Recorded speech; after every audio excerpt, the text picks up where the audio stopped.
Actually, hindi ako masyadong fan ng Lazada, more on Shopee.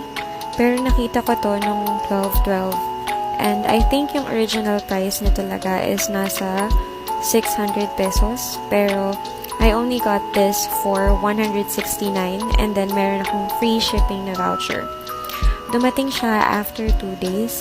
So it's a mini organizer para sa mga pens na ginagamit nyo for artwork, calligraphy, lettering, and then some of your notepads as well. Pwede na rin ilagay or tapes, small things na pwedeng ilagay.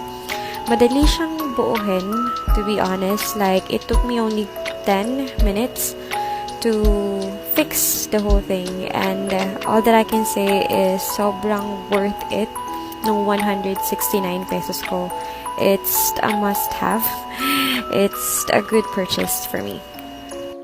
5, 6, 7, 8. Dance with me in my backyard, boy. Looking super fine in your corduroy.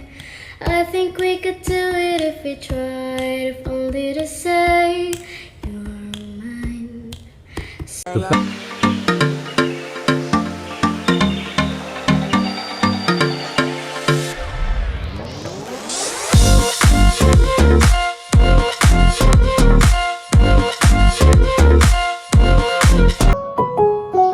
I've been running from it, tired of running from it, scared of feeling something. Now I'm stuck here trying to get up out of this hole. I try to be strong, I try to make you work, but I've been feeling too numb. Skies are beating on me, why'd you leave me lonely?